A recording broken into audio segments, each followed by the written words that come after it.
Next topic करते हैं effect of temperature on resistance.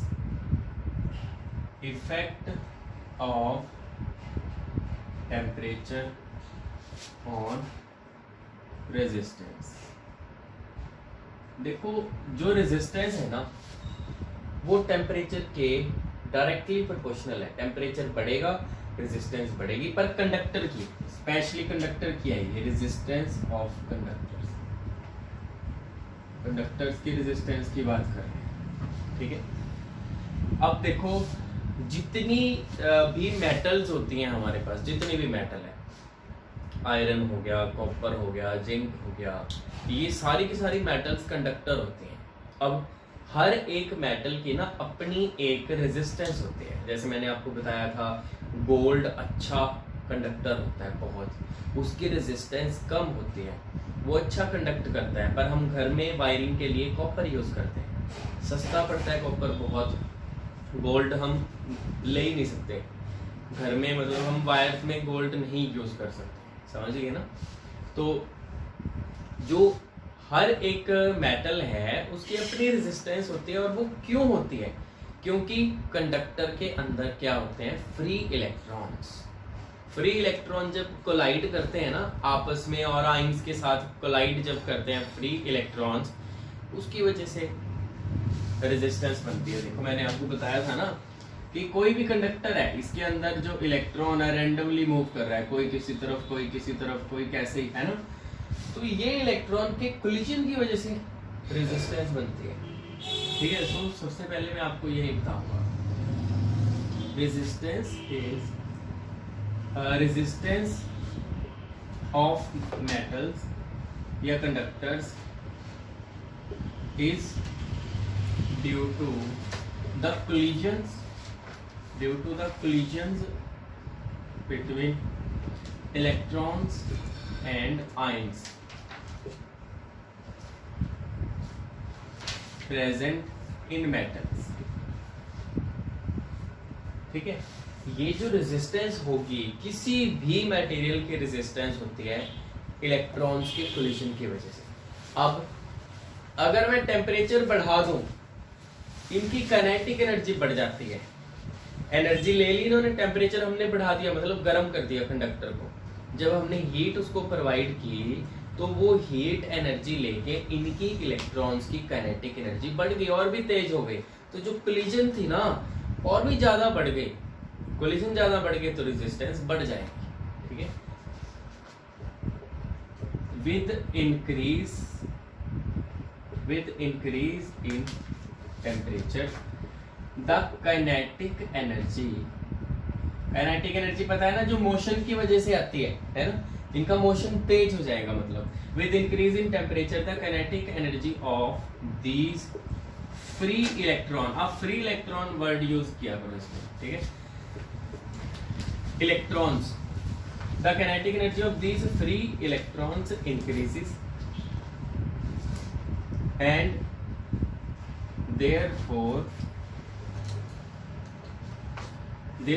collisions becomes more frequent, या more frequent कर दो आप, बड़ी जल्दी होने स्टार्ट हो जाएंगे। फ्रीक्वेंट होना समझ गए ना, बहुत फास्ट हो जाएंगे, कोलिजन बड़ी जल्दी होने लग जाएंगे। अभी मैंने ऊपर लिखा है रेजिस्टेंस किसकी वजह से होती है, कोलिजन की वजह से। अगर कोलिजन बढ़ गया तो रेजिस्टेंस भी बढ़ जाएगी। therefore hence resistance increases, hence collision बढ़ गया ना, hence resistance increases। therefore जो रेजिस्टेंस हुई वो डायरेक्टली प्रोपोर्शनल हो गई टेम्परेचर के। मतलब मैंने ऊपर क्या लिखा, अगर टेम्परेचर बढ़ रहा है तो रेजिस्टेंस भी बढ़ रही है, कम होगा तो रेजिस्टेंस भी कम हो जाएगी। तो जो रेजिस्टेंस है टेम्परेचर के डायरेक्टली प्रोपोर्शनल होती है कंडक्टर्स में, ठीक है। आप ये लिख सकते हैं।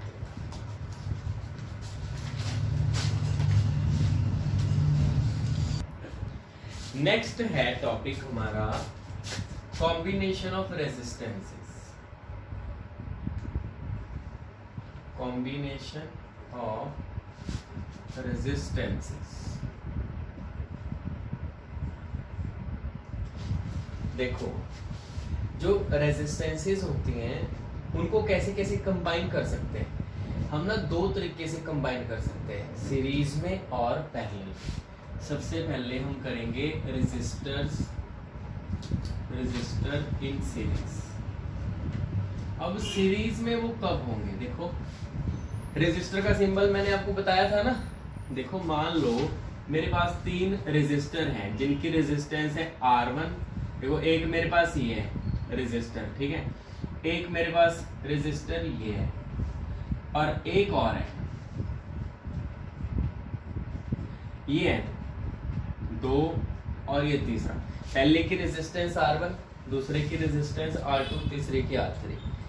अगर मैं ना एंड टू एंड ज्वाइन कर दूं, जैसे इसका एक एंड अगले के दूसरे सिरे के साथ है ना, इसका एक एंड उसके दूसरे के एंड के साथ अगर ज्वाइन कर दिया और इसके बाद हमने इनको बैटरी के साथ ज्वाइन कर दिया, अभी क्या बोलेंगे, कौन सा कॉम्बिनेशन है, सीरीज कॉम्बिनेशन है। मान लो 20 वोल्ट की बैटरी। काफी सारी चीजें हैं इसमें जो आपको याद रखनी है, समझ गए। मैं आपको बताता हूं पहले सीरीज का मतलब क्या है, रेजिस्टर इन सीरीज।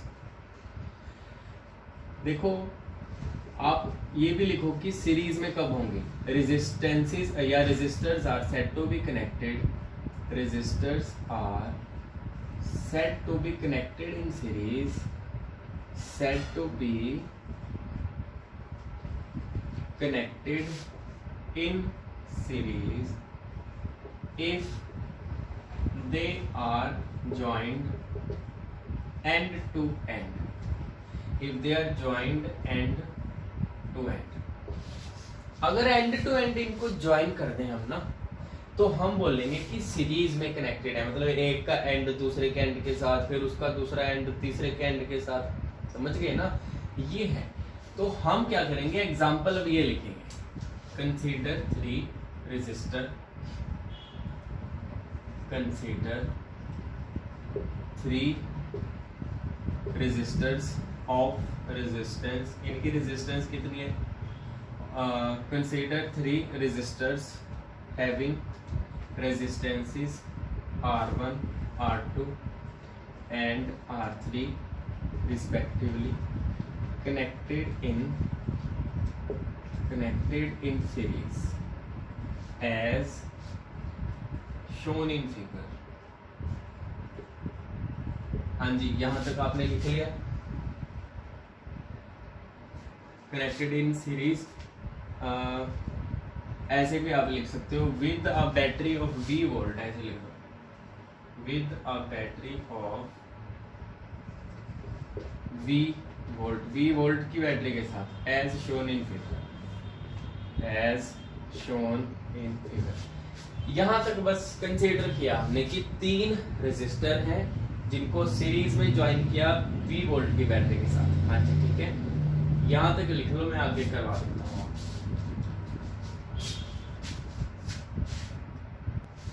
अब देखो, अब ध्यान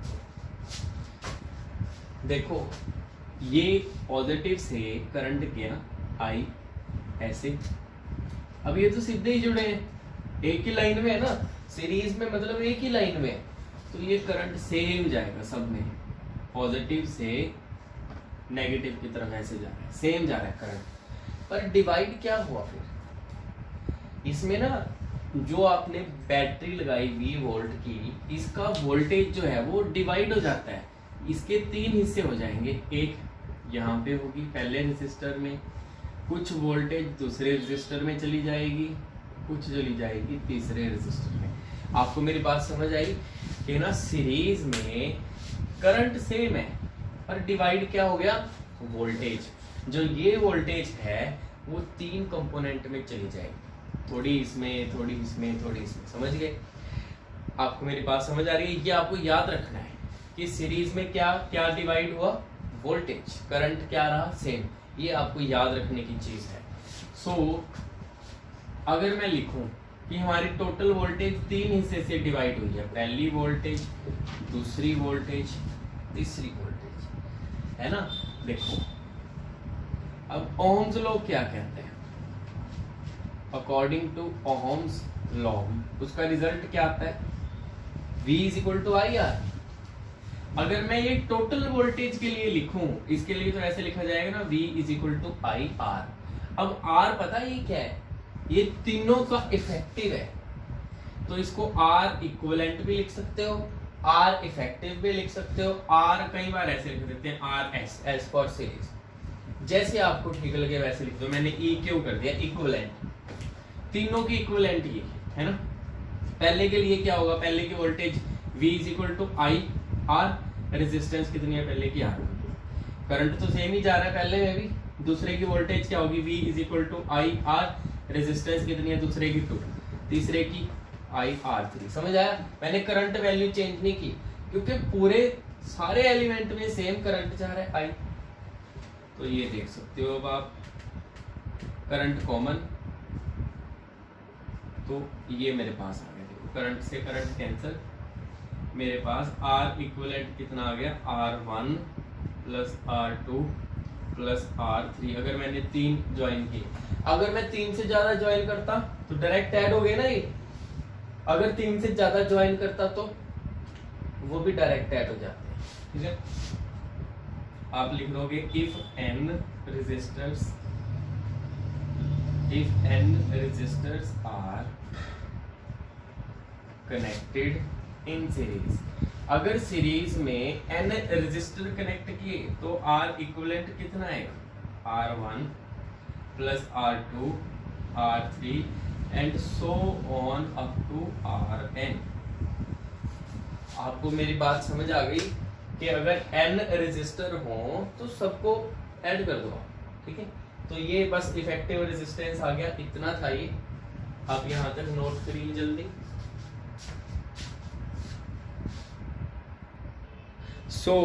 जब आपने रेजिस्टेंसेस को सीरीज में ऐड किया तो क्या चीजें आपको याद रखनी है, मैं वो आपको बता देता हूं, नोट बना के आप लिख लेना।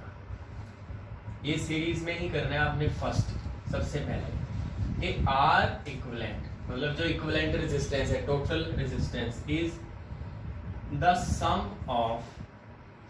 Of individual resistances. पहला कि जो R इक्विवेलेंट हमारे पास आया ना, ये देखो वो सबका सम है। दूसरा, R equivalent is greater than individual resistances. ये प्लस कर दिया ना आपने, प्लस करके ऑब्वियसली ज्यादा बड़ा नंबर आएगा, तो R1 2 और 3 सबसे बड़ा आएगा। R equivalent is greater than individual resistances, individual resistances से ये बड़ा नंबर है।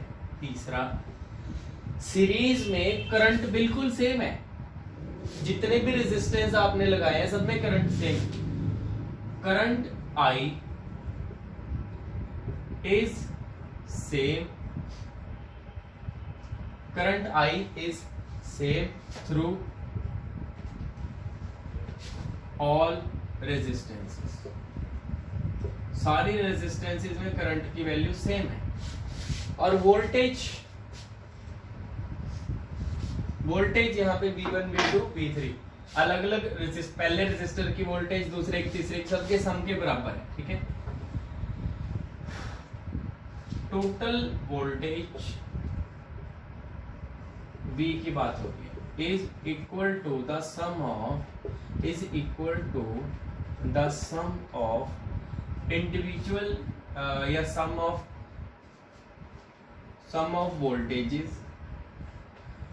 वोल्टेजेस अक्रॉस ईच या इंडिविजुअल रेजिस्टेंसेस, इंडिविजुअल रेजिस्टर्स ऐसे लिखना कि जो ये वाली जो टोटल वोल्टेज है ना वो सम है अलग अलग वोल्टेज का, पहले रेजिस्टर की वोल्टेज दूसरे की कितनी है तीसरे की कितनी है सबका सम है। तो ये ना जब सीरीज में कनेक्ट करते हैं तो ये कुछ चीजें हैं जो आपको याद रखनी है। अब ये सीरीज कॉम्बिनेशन जो है ये प्रॉपर खत्म होता है यहाँ तक, ठीक है। यहाँ तक सीरीज कॉम्बिनेशन खत्म हो गया। अभी आपको पैरेलल करवा, अभी ये नोट कर लो आप अच्छे से, इसमें कोई डाउट। नेक्स्ट टॉपिक करते हैं सेकंड पार्ट है ये resistor in parallel, resistors in parallel. देखो पैरेलल में कब रेजिस्टर पैरेलल में कब होंगे, मान लो हमारे पास 3 रेजिस्टर्स हैं, पहला दूसरा और ये तीसरा, 3 रेजिस्टेंसेस हैं। अगर मैं तीनों के लेफ्ट एंड एक ही पॉइंट पे ज्वाइन कर दूं ऐसे, इन तीनों के लेफ्ट एंड एक ही पॉइंट पे जुड़े हैं ना, पॉइंट ए पे मान लो, और राइट एंड भी एक ही पॉइंट पे अगर मैं ज्वाइन कर दूं ऐसे, अभी राइट एंड भी एक ही पॉइंट पे जुड़ा है, लेफ्ट एंड एक पॉइंट पे जुड़े हैं, राइट एंड एक पॉइंट पे जुड़े हैं, समझ गए? तो ये पैरेलल में है। अब पहला रेजिस्टर जिसके रेजिस्टेंस R1, दूसरे की R2, तीसरे की R3, इनको हमने एक बैटरी के साथ कनेक्ट कर दिया, V वोल्ट की बैटरी के साथ,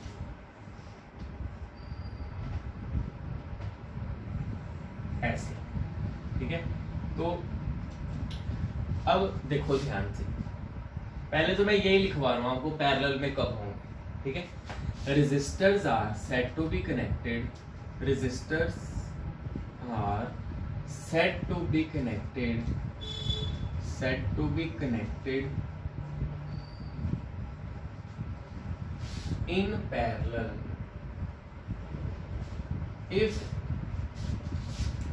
their left ends are joined.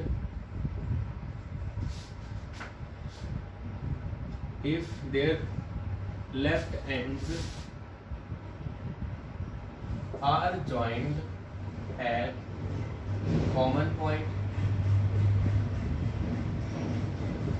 Bracket में लिख देना से ए, जैसे हमने ए लिया, हमने ए माना है ना, लेफ्ट हैंड एक पॉइंट पे ज्वाइन है, if their left hand are joined at common point and their right hand are also joined together,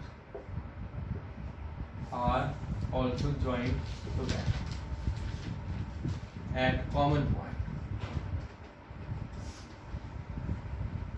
से B, ऐसे कर देना कि हम बोलेंगे पैरेलल में कब है, जब लेफ्ट हैंड एक जगह पे जुड़े हैं, राइट हैंड एक जगह पे जुड़े हैं, ठीक है? और यहाँ पे पहले क्या था, सीरीज में करंट सेम जा रहा था, वो एक ही लाइन में जुड़े थे, पर ऐसा नहीं है। यहाँ पे पॉजिटिव से देखो करंट चलना शुरू हुआ, एक बार देख लो, पॉजिटिव से करंट चलना शुरू हुआ, करंट जा रहा है, पर जैसे ही करंट ए पे पहुंचा 3 रास्ते हो गए, है ना? ये बिल्कुल ऐसे है जैसे खेत में पानी चलता है ना, आपने एक खेत में पानी का रास्ता बना दिया, ऐसे यहाँ से सीधा जा रहा है, ठीक है?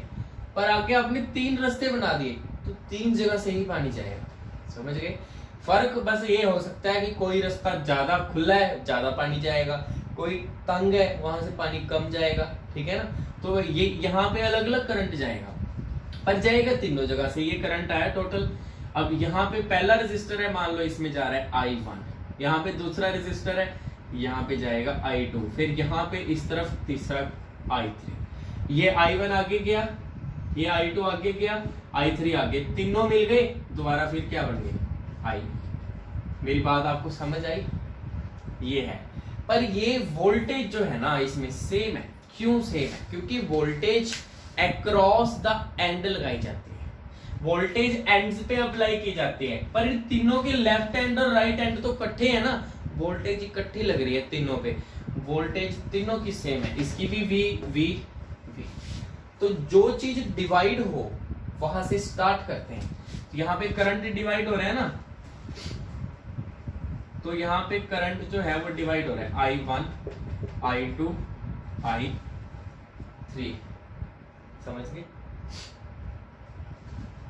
पर according to Ohm's law, Ohm's law क्या कहता है, V = IR होता है, पर हमारे पास तो सारे करंट है, तो देयरफॉर अगर मैं करंट लिखूं क्या आएगा, वोल्टेज बाय R, ऐसे आएगा।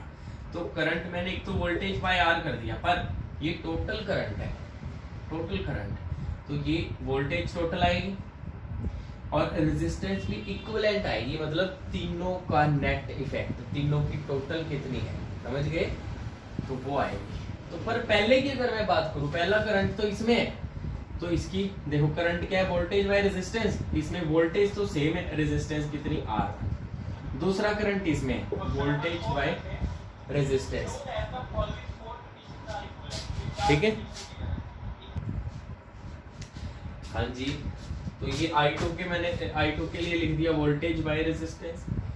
I3 जा रहा है इसमें R3 में, वोल्टेज बाय रेजिस्टेंस। तो ये V बाय R इक्वलेंट, तीनों में से V कॉमन आ गया, मेरे पास बचा ये, तो V से V कैंसिल, मेरे पास कितना आया 1 by R equivalent is equal to 1 by R1 plus 1 by R2 plus 1 by R3, ये आ गया रिजल्ट, ठीक है। तो इसके बाद ना एक ये भी देखो कि अगर ये n रेजिस्टर होते पैरेलल में, पहले यहां तक नोट करो आप जल्दी जल्दी, ये रिजल्ट आ गया कि जब भी पैरेलल में रेजिस्टेंसेस आप ज्वाइन करते हो तो रेसिप्रोकल करके देखो 1 by R1 1 by R2, reciprocal करके फिर ऐड करनी है, वो रिजल्ट होगा, ठीक है। पैरेलल में ऐसे करते हैं, आप नोट करो इसको।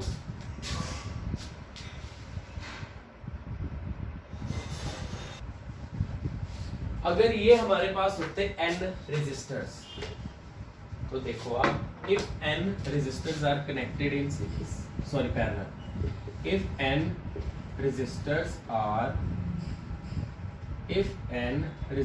are connected in parallel, अगर हमारे पास n होते तो हम क्या करते, रेसिप्रोकल ऑफ इक्विवेलेंट, सबके रेसिप्रोकल करके सम के equal and so on.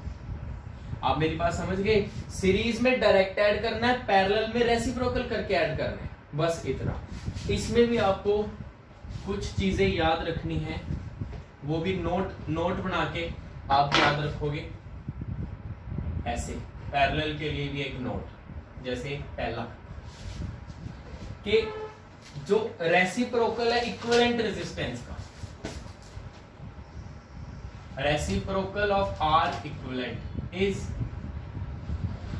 Equal to sum of, सबका सम किसका, sum of reciprocal of, sum of reciprocals of individual resistances, individual resistances. ये मतलब आपको याद रखना है कि ये रेसिप्रोकल करके ऐड किए जाते हैं। दूसरा, जो R इक्विवेलेंट आता है ना, रेसिप्रोकल करके आप ऐड करके देखो, मान लो इनकी वैल्यू मेरे पास देखो, मान लो ये वैल्यू मेरे पास है 9, ये वैल्यू मेरे पास है 6, ये वैल्यू मेरे पास है 8, इसका अभी आप रेसिप्रोकल करके ऐड करके देख लो, जो R इक्विवेलेंट निकलेगा तीनों से कम, समझ गए?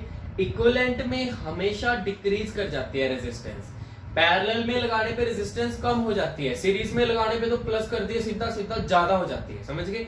रेजिस्टेंस बढ़ती है सीरीज में, पैरेलल में कम हो जाती है। R equivalent is less than individual resistances, individual resistances, ये हो गया। और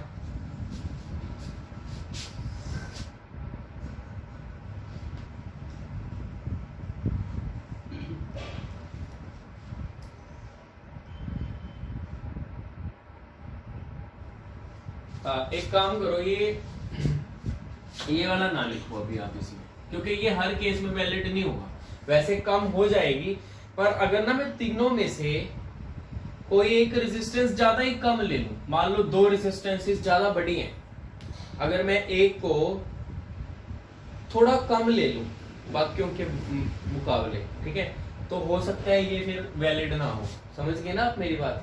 तो इसीलिए आप ये ना लिखो सेकंड वाली, तो हम इसकी जगह क्या अभी थोड़ा और चेंज करेंगे।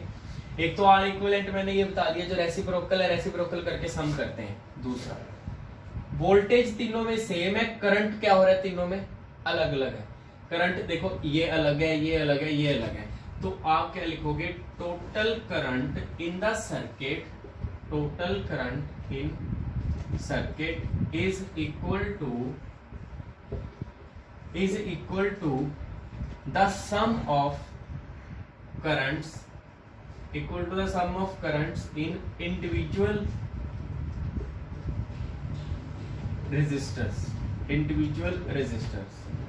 अलग अलग रेजिस्टर में कितना करंट है, पहले में I1, दूसरे में I2, तीसरे में I3, तीनों का सम होगा टोटल करंट I। समझ गए आप? एक आपको और करा देता हूं मैं, वोल्टेज का। Voltage is same, voltage is same across each resistor. जितने भी रेजिस्टर आपने लगा दिए पैरेलल में, वोल्टेज सेम रहती है। ठीक है, ये नोट बना के कर लो आप। ऐसे नोट हमने 3 लाइनें हैं जो आपको याद रखनी है। वोल्टेज सेम रहती है हमेशा, करंट अलग अलग रहता है ना, रेजिस्टेंसेस को रेसिप्रोकल करके ऐड किया जाता है बस। सो ये सीरीज और पैरेलल का कॉम्बिनेशन कैसे करते हैं रेजिस्टर्स का, वो आप पर टोटल खत्म हुआ। कोई डाउट इसमें?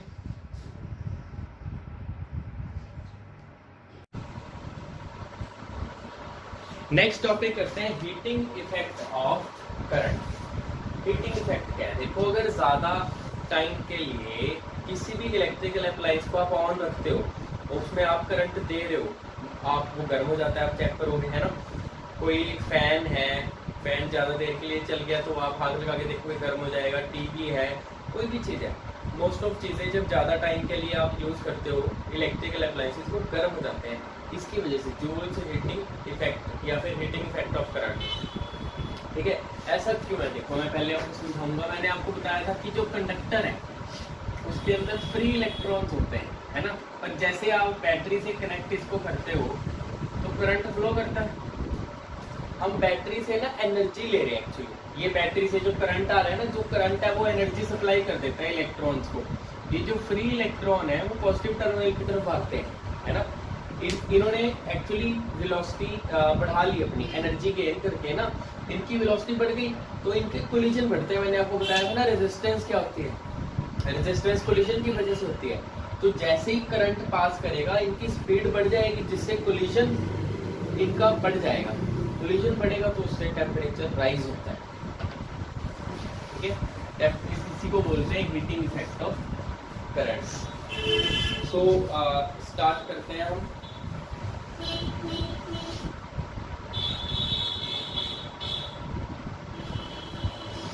When the ends of conductor, when the ends of conductor, जब आपने इसको बैटरी के साथ कनेक्ट किया, when the ends of the conductor are connected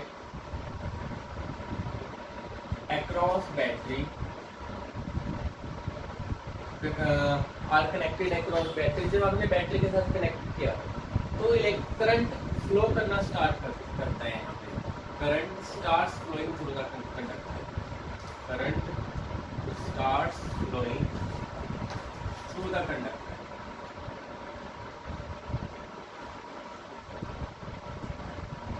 current starts flowing through the conductor. इस कंडक्टर में से करंट फ्लो करना स्टार्ट कर गया। ठीक है, तो क्या फ्री इलेक्ट्रॉन मूव कर रहे हैं, तो फ्री इलेक्ट्रॉन यहाँ पे उनका जो मोशन है वो ज्यादा फ्रीक्वेंट हो जाता है, ज्यादा तेज मूव करेंगे। ठीक है,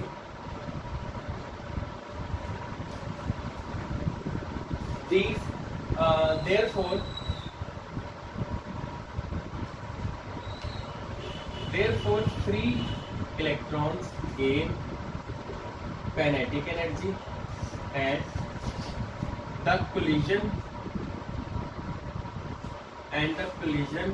with ions becomes more frequent,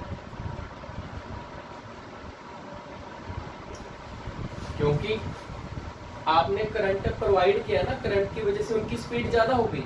ज्यादा स्पीड होगी मतलब उनकी काइनेटिक एनर्जी बढ़ गई। तो जो कोलिजन्स थे ना, जो इलेक्ट्रॉन है वो इसके अंदर आयन भी तो प्रेजेंट होंगे ना। कोई भी आप मेटल ले रहे हो, मेटल के आयन इसके अंदर प्रेजेंट हो सकते हैं, कोई और आयन्स भी प्रेजेंट हो सकते हैं। तो ये आयन्स के साथ कोलाइड करते हैं, जिसकी वजह से टेम्परेचर बढ़ जाता है।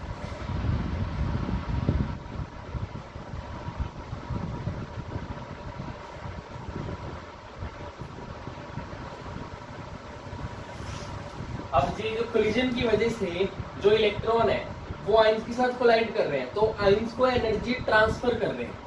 These free electrons transfers energy to ions. ये जो फ्री इलेक्ट्रॉन जब आयन के साथ जाके टकराएंगे, आयन भी मोशन में आ जाएगा, है ना, तो आयन्स भी मोशन में आ गए। This increases the thermal motion, this increases the motion of ions. ऐसे तो आयन्स भी मोशन में आ गए, जिसकी वजह से टेम्परेचर राइज हो जाता है। As a result temperature of wire या फिर कंडक्टर की बात कर रहे हैं, as a result temperature of wire और कंडक्टर इंक्रीज। जो टेम्परेचर बढ़ गया ना, इस इफेक्ट को बोलते हैं heating effect of current. This effect is called heating effect of current.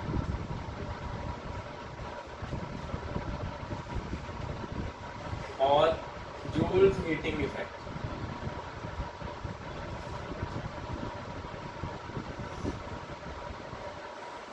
ये आप नोट कर लो, इसके बाद मैं आपको और भी बताऊंगा कितनी हीट प्रोड्यूस होती है।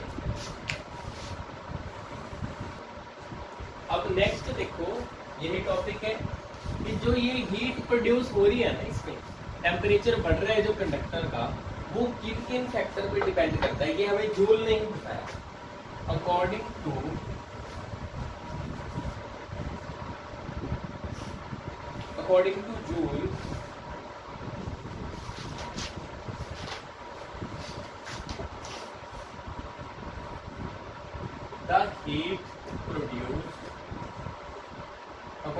Joule, the heat produced in conductor is found to be पहला directly proportional to the square of current flowing through conductor, square of current flowing through conductor L। देखो जो हीट प्रोड्यूस होती है ना, उसको H से लिखा जाता है। जो हीट प्रोड्यूस हो रही है वो स्क्वायर ऑफ करंट पे डिपेंड करती है। दूसरा, कंडक्टर की रेजिस्टेंस कितनी है, उस पर भी डायरेक्टली प्रोपोर्शनल, डायरेक्टली डिपेंड कर रही है, मतलब directly proportional to the resistance of conductor, proportional to the resistance of conductor. Conductor की रेजिस्टेंस पे भी डायरेक्टली डिपेंड कर रही है, मतलब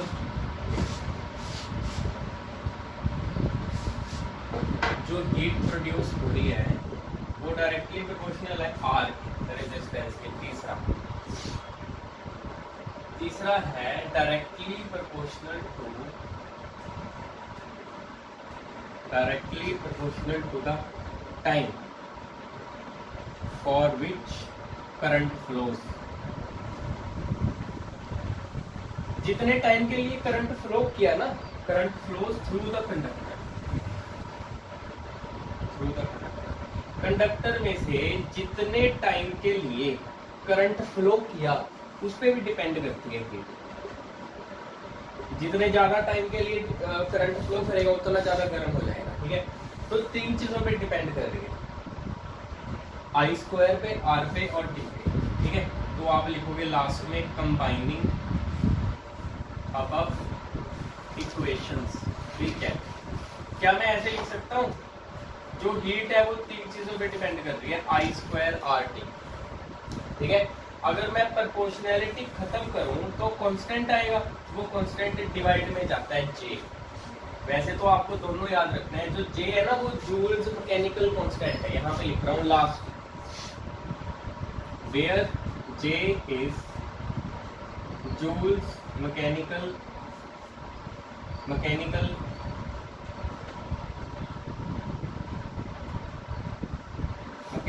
कांस्टेंट, और इसकी वैल्यू कितनी है, जे की है तो कांस्टेंट है, इसकी वैल्यू है 4.18 पर calorie.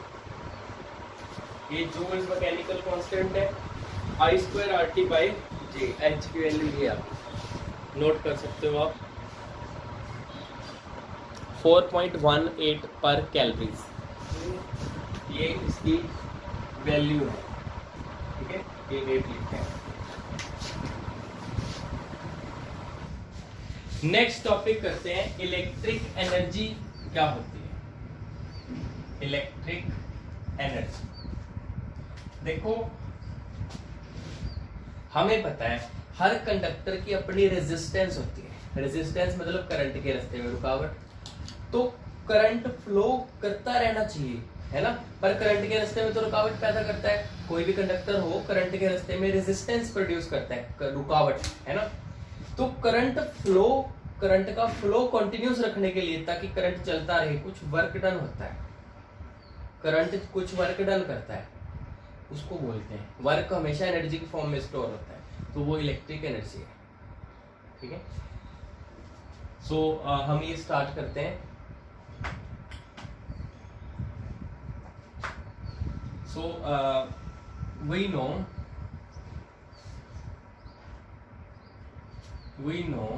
every conductor offers some resistance to the flow of current,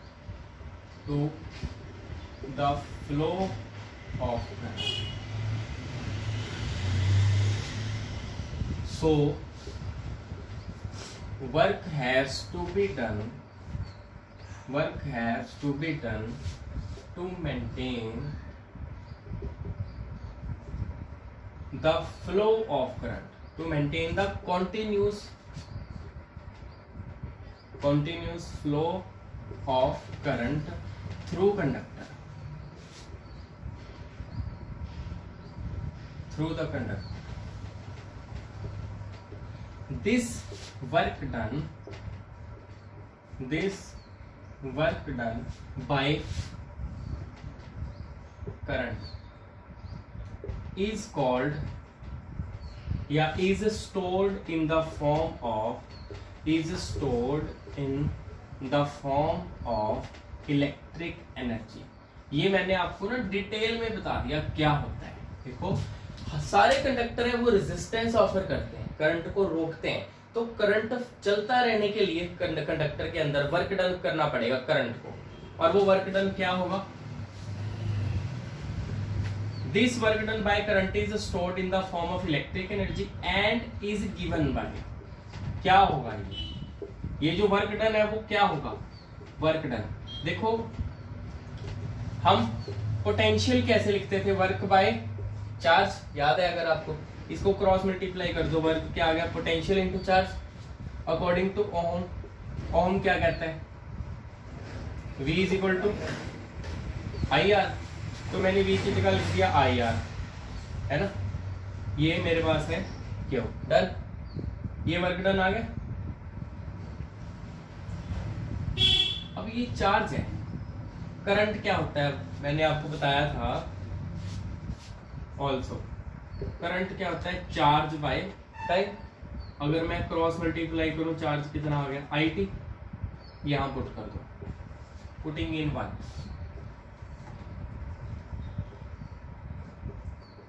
तो वर्क डन आपके पास क्या आ गया? IR इंटू क्यू की वैल्यू कितनी है? IT। कितना आ गया? I square RT। तो वर्क डन ये होता है I स्क्वायर RT। और ये किसके बराबर है? I स्क्वायर RT तो मैंने आपको वो नहीं बताई, हीट प्रोड्यूस, पिछले टॉपिक में।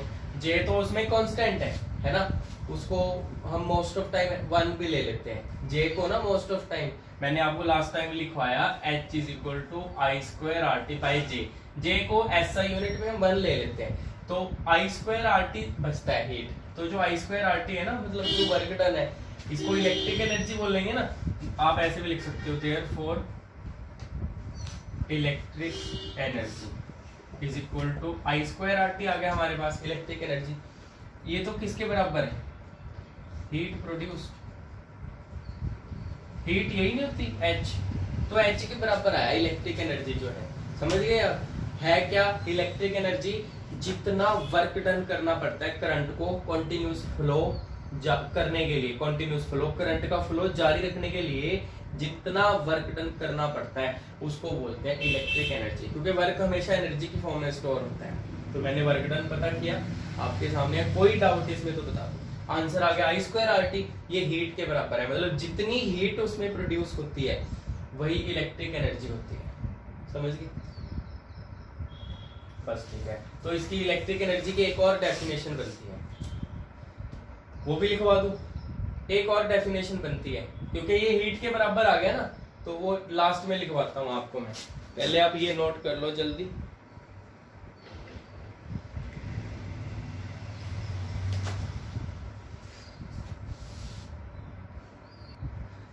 देखो, क्योंकि electric energy I square RT आ गया, ये तो हीट होती है ना, हीट प्रोड्यूस। सो हम इसको एक और तरीके से डिफाइन भी कर सकते हैं कि इलेक्ट्रिक एनर्जी क्या है? इलेक्ट्रिक एनर्जी है हीट प्रोड्यूस्ड इन कंडक्टर, जब करंट I फ्लो करता है किसी कंडक्टर में जिसकी रेजिस्टेंस R है और करंट t टाइम के लिए फ्लो करता है, ठीक है। देयरफॉर लास्ट में आप लिखोगे therefore electric energy is also defined as electric energy is also defined as the heat produced in the conductor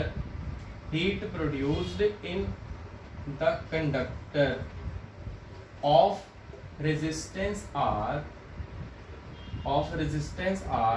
when current I flows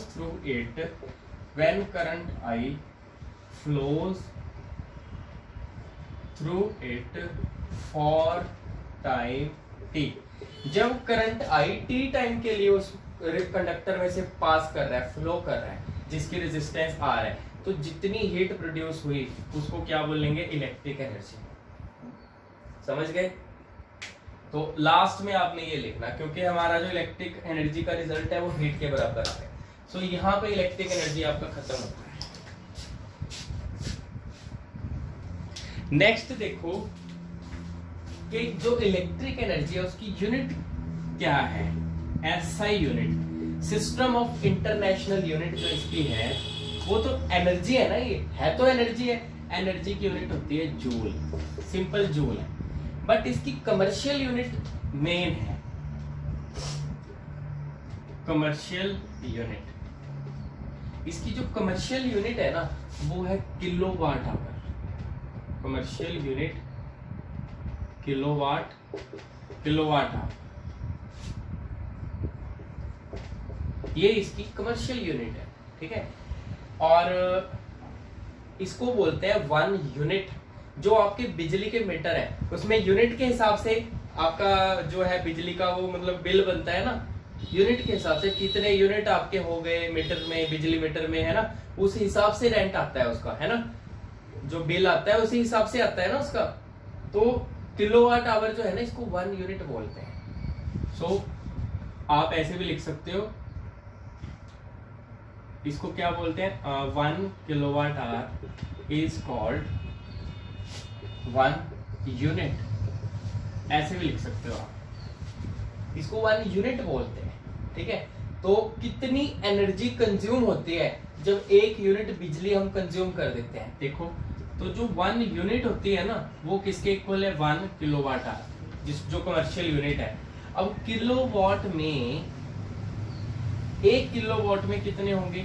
1000 what. What जो है ना पावर की यूनिट है, पावर भी मैं आपको अभी कराऊंगा, इसके बाद पावर कराऊंगा आपको, बस याद रखो कि पावर की यूनिट है, ठीक है। और 1 घंटे में कितने होते हैं? 60 मिनट, फिर 1 मिनट में 60 सेकेंड। तो ये मेरे पास आ गया 6 × 6 36 इंटू पीछे 10 की कितनी 0 3 और 2 5 10⁵ कर लो। और जो ये वॉट सेकंड है ना ये जूल के बराबर आ जाएगा बाद में, ये मैं आपको समझा दूंगा अगले टॉपिक में कि वॉट सेकंड जूल के बराबर कैसे है। तो 36 × 10⁵ जूल जब हम इतनी एनर्जी कंज्यूम कर लेंगे तो बिजली वाले मीटर में 1 यूनिट एनर्जी हो जाएगी हमारी, कि 1 यूनिट हमने कंज्यूम कर ली, ठीक है। सो ये आपको पता होना चाहिए 1 किलोवाट आवर इतनी एनर्जी के इक्विवेलेंट होता है, ठीक है। सो ये कमर्शियल यूनिट और एसआई यूनिट मैंने आपको इसकी बता दी। नेक्स्ट टॉपिक करते हैं इलेक्ट्रिक पावर। देखो पावर होती है rate of doing work. It is defined as the rate of doing work. Rate जहां पे हम लगा देना, रेट का मतलब है टाइम के साथ कितना वर्क कर रही है कोई बॉडी। एक बॉडी है मान लो, ठीक है, दो कारें हैं मान लो, ठीक है, एक दो क्रेन्स है मान लो, है ना। उस एक क्रेन ने क्या करना है, एक कार को नीचे से उठा के ऊपर रखना है, ठीक है। तो जो दो क्रेन है, क्रेन ए क्रेन बी, क्रेन ए उसको उठाती है ऊपर रखती है सिर्फ 2 मिनट में, सेम काम किया कम टाइम में, है ना। पर इसने क्या, ये करती है 4 मिनट में। तो पावर किसकी ज्यादा हुई, जो कम टाइम में ज्यादा काम करती है। समझ गए, इसने देखो कम टाइम में सेम काम कर दिया पर टाइम तो कम लिया ना, इसकी पावर ज्यादा है ए की। तो पावर होता है रेट ऑफ डूइंग वर्क, या फिर आप ऐसे भी लिख सकते हो रेट ऑफ कंजप्शन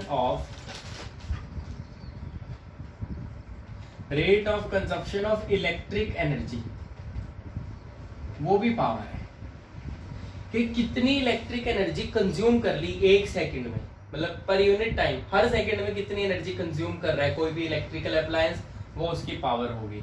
जैसे बल्ब के ऊपर लिखा नहीं होता कई बार 60 वॉट, 100 वॉट, CFL के ऊपर 20 वॉट, 23 वॉट। वॉट क्या है, उसकी पावर। वो एक सेकंड में उतनी एनर्जी कंज्यूम कर रहा है एक सेकंड में। समझ गए, rate of consumption of electric energy कह सकते हो या रेट ऑफ डूइंग वर्क। तो देयरफॉर जो पावर है वो या तो रेट मतलब होता है टाइम के साथ, मतलब या तो वर्क डिवाइडेड बाय टाइम, या फिर इलेक्ट्रिक एनर्जी। इलेक्ट्रिक एनर्जी मैंने आपको वर्क की बताया था, कितना वर्क डन होता है। वर्क हमेशा एनर्जी की फॉर्म में स्टोर होता है। और कितना आया था इलेक्ट्रिक एनर्जी का फॉर्मूला, I2RT। I2RT आया था ना एनर्जी का फॉर्मूला, टाइम T, ये कैंसिल हो गया। तो जो पावर है P, उसका फॉर्मूला कितना आ गया, पहला फॉर्मूला I2R। इसका एक और फॉर्मूला बनाया जा सकता है, इस I को खोल के लिख दो ऐसे, V इक्वल टू क्या होता है, IR होता है अकॉर्डिंग टू ओहम्स लॉ। तो ये IR की जगह V लिख दिया, तो power is equal to VI भी बन गया, ये भी इसका फॉर्मूला है ना। और एक और V is equal to IR होता है। तो अगर मैं चाहूं I की जगह V बाय R लिख दूं, चलेगा। Also V is equal to IR होता है, I की जगह V बाय R यहाँ लिख दो। P is equal to V into I की जगह V बाय R, तो V स्क्वायर बाय R, ये भी पावर का फॉर्मूला है। तो मेन फॉर्मूले क्या है, power is equal to VI, power is equal to I2R, ये मेन फॉर्मूले हैं इसके, समझ गए आप। और जो पावर को हम मेजर करते हैं वो करते हैं वॉट में। मैंने अभी आपको बताया नहीं कि CFL बल्ब के रेटिंग जो ऊपर लिखी जाती है 23 वॉट, 20 वॉट, वो वॉट जो है ना उसकी पावर है, समझ गए आप। तो यहाँ से देखो पावर की यूनिट वॉट, एनर्जी की या वर्क की जूल, टाइम की सेकंड, क्रॉस मल्टीप्लाई कर दो तो 1 जूल किसके बराबर है, 1 वॉट सेकंड के। अभी मैंने इससे पहले आपको कराया नहीं, 1 unit 1 kilowatt hour is equal to, उसमें वॉट सेकंड को हमने क्या लिखा था, जूल के बराबर। 36 इंटू 10⁵ चेक कर सकते हो आप अपनी कॉपी में, अभी कराया। 36 into 10⁵ what second. What second को क्या लिखा हमने, जूल। तो जो वॉट इंटू सेकंड होता है 1 जूल के इक्वल, ठीक है। सो ये पावर होता है। पावर के सारे फॉर्मूले मैंने करा दिए। पावर की जो SI यूनिट है वॉट, वो भी करवा दी। अब पावर की कुछ बिगर यूनिट्स हैं, इसके बाद आप लिख लेना। जो बाकी यूनिट है वो है किलोवाट। किलोवाट में कितने वाट होते हैं, 1000 वॉट। एक होती है हॉर्स पावर, गाड़ियों के बड़ी बड़ी गाड़ियों के बड़े इंजन हो गए, ठीक है ना।